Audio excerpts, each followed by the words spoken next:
आप रक्षात्मक होके क्यों लड़ रहे हो? अब हमको पार जाके मारना पड़ेगा साहब। पाकिस्तानी फौज की लाशें बिछानी पड़ेगी। 2 रोज की रोटी नहीं खिला पा रहा अपने लोगों को, वो अब भारत को छेड़ना चाहते हैं। ये गांधीगिरी बाद में होती रहेगी, कहीं और होती रहेगी। अब हाथ खोलने का समय आ गया है कि लातों के भूत बातों से नहीं मानते। जम्मू कश्मीर के कठुआ में सेना के वाहन पर हुए हमले में जूनियर कमीशन्ड ऑफिसर समेत 5 जवान बलिदान हो गए, वहीं 5 जवान घायल हुए हैं। आतंकियों ने सेना के वाहन पर घात लगाकर हमला कर दिया। उन्होंने सेना की गाड़ी पर ग्रेनेड फेंका और इसी में 5 जवान शहीद हो गए। घटना के बाद सुरक्षा बलों ने पूरे इलाके को घेर लिया है और एनकाउंटर लगातार जारी है। स्पेशल फोर्स के कमांडो भी उतार दिए गए हैं। सूत्रों का कहना है कि ये प्लान किया हुआ हमला था। पुलिस और सुरक्षा बलों की टीम मचहेड़ी क्षेत्र में सर्च ऑपरेशन चला रही थी। ये क्षेत्र भारतीय सेना के 9 कोर के अंतर्गत आता है। इसी दौरान आतंकियों ने उन पर गोलीबारी की। इलाके में और ज्यादा सुरक्षा बलों को भेजा गया। इस हमले के बाद भारत की रक्षा विशेषज्ञ जीडी बख्शी ने पाकिस्तान की नापाक और कायराना हरकत पर सीधा जवाबी हमला बोलते हुए उसे चेताया है। खबर आई है कि हमारा एक आर्मी का पेट्रोल जो गाड़ियां जा रही थी, उनके ऊपर टेररिस्ट ने मछोड़ी के इलाके में, जो कि कठुआ से 150 किलोमीटर इस तरफ है और घना जंगल का इलाका है, वहाँ पे टेररिस्ट ने एम्बुश लगाया था और सडनली फायर खोला, जिसमें कि हमारे 4 जवान शहीद हुए हैं, 6 के घायल होने की खबर आई है।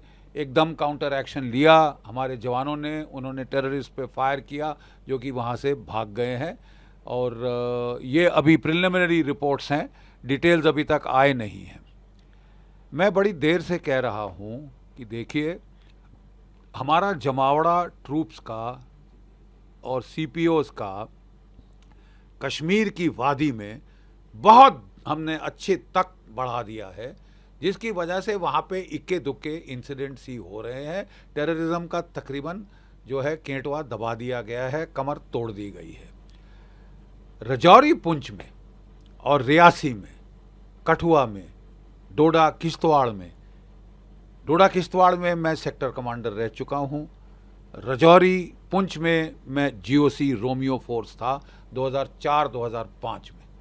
तब मेरे पास 18 पलटनें थी और हमने वहाँ टेररिस्ट की गर्दन मरोड़ दी थी। बिल्कुल शांत करके मैं उस इलाके को आया था। मुझे बड़ा फ़ख्र है, बड़ा गर्व है कि मेरे 1.5 साल के अंदर वहाँ पे आतंकवाद की कमर तोड़ दी गई थी। वहाँ पे ऑपरेशन सर्प विनाश चला था, वो जनरल लीडर साहब के टाइम, जो मेरे बड़े नज़दीकी हैं। और हम जैसे ही वो ख़त्म हुआ तो पता चला कि 60 हमने वहाँ मार डाले थे, बाकी सब गांव और शहरों में जाके वो छुपने की कोशिश कर रहे थे। उनको वहाँ से निकाल के हमने ये ऑपरेशन पूरा जो है ख़त्म कर दिया था, उनके कमांडरों को ठोका था और पूर्ण रूप से शांति ले आए। कोई 10-15 साल तकरीबन शांति रही है राजौरी पुंछ के एरिया में। क्वाइट ऑब्वियसली जब शांति होती है तो ट्रूप्स वहाँ से हटा लिए जाते हैं और जगह भेज दिए जाते हैं। मसलन की जो यूनिफॉर्म फोर्स जो रियासी में था, जो उधमपुर के इलाके में था, उसको हटा के जब चीन ने लद्दाख में तेवर बदले, आक्रामक तेवर दिखाए, तो उसे वहाँ भेज दिया गया। नतीजन एक गैप था राजौरी, पुंछ, रियासी, कठुआ और इस इलाके में, जहां ट्रूप डेंसिटी ऑब्वियसली कम कर दी गई थी, क्योंकि वहां कमर तोड़ दी गई थी आतंकवाद की 2004-2005 में, 10 साल पहले। विद अ कॉम्बिनेशन की फेंस बन गया, सर्पनाश हुआ, फिर हमारे ऑपरेशंस हुए और टोटल इनको मतलब खलास कर दिया था हमने और पूर्ण शांति आ गई थी। लोग पिकनिक शिकनिक जा रहे थे वहाँ पे, सिविलियंस, और सब इनके आतंकी इंसिडेंट्स ख़त्म कर दिए थे, खलास। 10-15 साल ऐसा रहा, लोग निश्चिंत हो गए और वहाँ से ट्रूप्स हटा दिए गए, गैप बना, दुश्मन ने देखा, अब वो पूरा फ़ायदा उठाने की कोशिश कर रहा है। एक चीज़ और मैं बताना चाहता हूँ, मैं बड़ी देर से निवेदन कर रहा हूँ सरकार को कि जब कोविड का दौर चला था, 3 साल हमारी फ़ौज में सब भर्ती बंद कर दी गई। 3 साल, हर साल 60,000 बंदे रिटायर होते हैं। मतलब कि 3 साल के अंदर हमने 1,80,000 भारतीय सैनिक खत्म, खलास, कम कर दिए। अब साहब मुझे समझ नहीं आ रहा, हमारे खतरे बढ़ रहे हैं चीन के साथ, पाकिस्तान के साथ, तो हम ये फौज को काटने का ये क्या भूत सवार हो गया है, मुझे समझ नहीं आता इसकी वजूहत क्या है।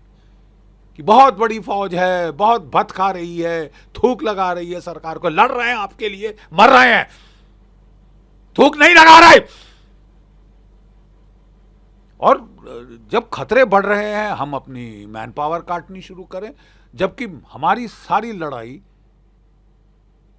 चीन के साथ अगर होती है तो हिमालय के पहाड़ों में होगी, पाकिस्तान के साथ होती है तो फिर पूरा कश्मीर में सारे जो पहाड़ हैं, लो हिल्स हैं, जंगल्स हैं, वहां पे होगी। माउंटेन्स ईट अप ट्रूप्स। अगर नॉर्मल हमले के लिए 1/3 की रेशियो चाहिए, 1:3, पहाड़ों में 1:10 की रेशियो चाहिए। आपको पहाड़ों में लड़ना है, then you need to increase man power. हम बातें बड़ी बड़ी कर रहे हैं लेकिन वहां पे दूसरी तरफ फौज काट रहे हैं। हमें बोला जा रहा है कि बहुत खर्चा हो रहा है मैन पावर पे, हम हथियार खरीदना चाहते हैं। तो क्या रूस के पास कोई हथियारों की कमी थी साहब?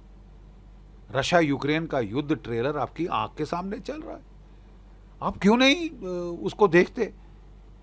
हम हथियार रूस से ले रहे हैं, हथियार की कोई कमी नहीं है रूस के पास, मैन पावर की किल्लत थी। और जब तक उसने मैन पावर नहीं बढ़ाई उसके बुरे हाल हो गए थे। 3 लाख उसको मोबिलाइज करने पड़े लड़ाई के दौरान, और अभी उसने कोई 5-6 लाख और मोबिलाइज किए। तो क्या आप मतलब लड़ाई के दौरान मोबिलाइज करना चाहते हैं? मुझे समझ नहीं। आपकी स्टैंडिंग आर्मी थी, परफेक्ट आर्मी थी, it was giving you such good results all over. तो उसकी काटापीटी शुरू हो गई है साहब कि बहुत खर्चा हो रहा है। तो अभी 7 ITBP की नई बटालियंस खड़ी हो रही है, उन पे खर्चा नहीं हो रहा। नहीं, आप क्या कहना चाहते हैं? अब आप पुलिस प्रोटेक्शन देंगे आर्मी को? मतलब I mean I can't understand. आपको अपनी मैन पावर बढ़ानी होगी, पीरियड। अग्निवीर स्कीम पे भी अब सोच विचार किया जा रहा है, उसको भी आपको मेजर चेंजेस करने होंगे, नहीं तो ये जो आप गैप्स खोल रहे हैं दुश्मन उसका फायदा उठाएगा। नंबर 1 चीज। नंबर 2 चीज, हम जब खासकर मैन पावर की किल्लत है तो हम रक्षात्मक होके क्यों लड़ रहे हैं कि बचाओ बचाओ करो, अपनी तरफ करो? अरे साहब, मोदी 2.0 सरकार ने पहले सर्जिकल स्ट्राइक की थी, कई महीने पाकिस्तान चुप्पी साध के बैठा। फिर जब उसने फिर चुलबुली दिखाई तो हमने एयर स्ट्राइक करी 80 किलोमीटर अंदर बालाकोट में, और 200-250 टेररिस्ट वहां मारे थे।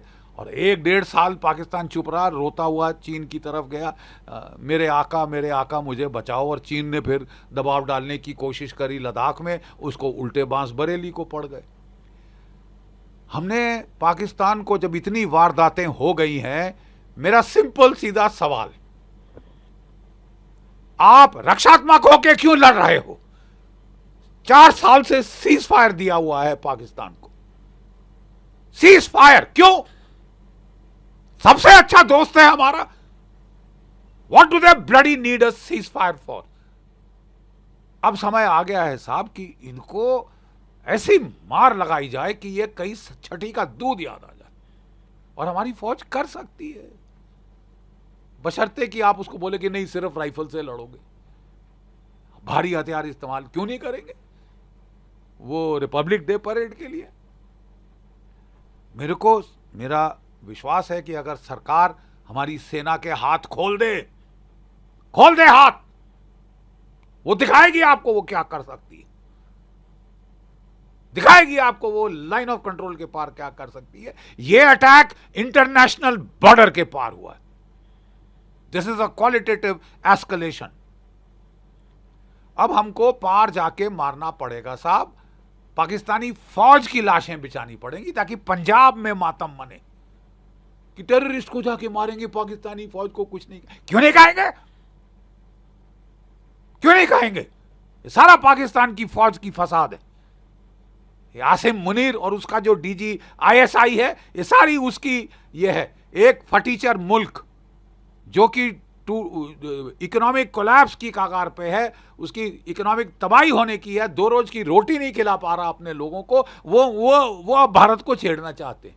अरे साहब, तुमको मरने का अगर तमन्ना इतनी ज्यादा है तो हमको करना चाहिए ना, मार डालना चाहिए। एक छोटा सा भी युद्ध हुआ भारत के साथ, और कोई भी नतीजा हो या ना हो, सुन लो पाकिस्तानियों, और कोई भी नतीजा हो ना हो, तुम्हारी इकोनॉमी की लुटिया डूब जाएगी। तुम एक मुल्क नहीं रहोगे उसके बाद। सोच समझ के पंगे लो। पंगे लेने की आपको आदत है, बड़ी बढ़ चढ़ के आप लोग चोंचलेबाजी करते हैं। तो 100 सुनार की एक लोहार की, 100 सुनार की एक लोहार की। 71 का युद्ध मैंने देखा हुआ है, तब भी चोंचलेबाजी हो रही थी। नियाजी साहब वहां से बांग्लादेश से हमारे अंदर हमले कर रहे थे कि मैं हिंदुस्तानियों की औकात दिखा दूंगा, ये कर दूंगा, वो कर दूंगा। हमने जल्दबाजी नहीं करी साहब। Sam Manekshaw, field marshal Sam Manekshaw बोले मैडम मैं तैयार करके एक अच्छा एक लोहार की हथौड़ा मारूंगा। 8 महीने लिए तैयारी की, 8 महीने, ठीक है। और उसके बाद 13 दिन में पाकिस्तान के 2 टुकड़े हो गए थे। 550 किलोमीटर हमारी फौजें पाकिस्तान के अंदर गई, ढाका की राजधानी पे कब्जा किया, 93,000 कैदियों ने आत्मसमर्पण किया। इस तरह हमने आंखों देखा, और पाकिस्तान साउथ एशिया का नक्शा बदल गया। साहिबान, अब नक्शा बदलने का वक्त आ गया है। अब हाथ खोलिए अपने सशस्त्र सेनाओं के, हाथ खोल दीजिए प्लीज। ये गांधीगिरी बाद में होती रहेगी, कहीं और होती रहेगी। अब हाथ खोलने का समय आ गया है और करारी मार लगाने का समय आया है, क्योंकि लातों के भूत बातों से नहीं मानते। ब्यूरो रिपोर्ट, इंडिया पब्लिक खबर।